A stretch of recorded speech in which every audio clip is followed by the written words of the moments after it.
나와 정반대인 사람을 만나야 행복할까요? 같은 사람을 만나야 행복할까요?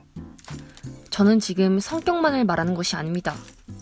성격은 물론이고 여러분의 성장 배경, 가치관, 생활 습관들을 모두 말하는 것이죠. 다르다는 것.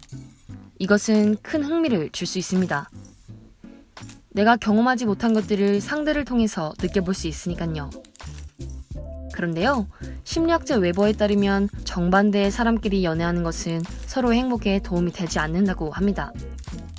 시간이 갈수록 관계가 더 악화된다고 말하죠. 그녀는 총 3가지 이유를 설명하는데요. 첫째로는 함께 즐거움을 나눌 일이 없기 때문입니다. 나는 내향적이고 상대방은 외향적이라고 가정해볼게요. 연애를 하기 전에는 외향적인 상대의 모습에 반했을 수도 있습니다. 사람들 속에 있으면 그 사람만 유독 반짝반짝 빛이 났으니까요. 그런데 이렇게 나와 다른 사람과 장기간 연애를 하다 보면 어떻게 될까요? 나는 조용한 곳에서 시간을 보내고 싶어하는 반면 그 사람은 끊임없이 밖을 돌아다니며 사람들을 만나고자 할 것입니다. 여러분은 자꾸만 밖에 나가려는 그 사람을 이해하기 힘들어할 테고 상대는 자꾸만 조용한 곳에 있으려는 당신을 이해하기 힘들어할 테죠. 이렇게 되면 서로 좋아하는 활동, 관심사도 달라질 수밖에 없습니다. 함께 보내는 시간도 점점 줄어들 테고 말이죠. 시간이 흐를수록 각자의 길만 걸어가기 바쁠 텐데 이런 관계가 행복하고 건강하게 유지될 수 있을까요? 이전 영상에서도 알려드렸다시피 행복한 커플의 한 가지 비밀은 함께 특정한 활동을 하며 즐거움을 나누는 것인데 이런 상황에서 즐거움을 나누고 사랑을 지속하는 게 가능할까요?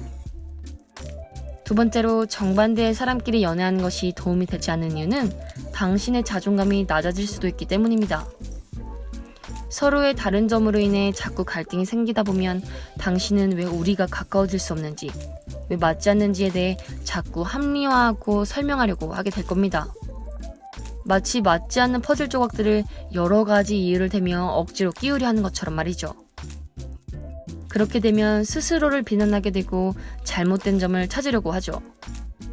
웨버 박사는 이런 과정이 자존감을 떨어지게 만든다고 합니다. 솔직히 말해서 당신이 잘못한 것도 당신의 짝이 잘못한 것도 없습니다. 그저 여러분은 너무나 다르기 때문에 서로를 이해하기 힘든 것입니다. 그리고 각자의 가치관, 경험으로 상대를 이해하고 판단하려고 하니 문제가 더 곪게 되는 것이고요. 셋째, 분노가 쌓이게 되기 때문입니다. 앞서 말했듯 가치관이 다르고 경험이 다르고 성장 배경이 다르고 성격이 다르면 아무리 이해하려고 해도 서로를 이해하기 힘들어집니다. 아무런 감정이 없는 로봇처럼 우린 너무나 다르다. 다르면 다른 거지. 할 수가 없죠. 연애, 결혼을 시작한 처음에는 나와 다른 상대를 이해하려고 꽤나 노력할 수 있습니다. 도저히 이해하기 힘들고 화가 나지만 꾸역꾸역 참을 수 있죠. 하지만 시간이 지나면 결국 분노는 터지게 됩니다. 계속해서 분노가 쌓이고 같은 문제들로 갈등을 겪고 해결점을 찾지 못하는데 사랑과 행복이 지속될 수 있을까요? 여러분은 이미 정답을 알고 있습니다. 서로의 다름을 인정하는 것은 참 어렵습니다. 뭐 2-3가지 다른 것 정도야 꾸준한 공부와 노력을 통해 극복할 수 있겠지만 모든 것이 완전히 다르다면 많이 어려울 수 있겠죠.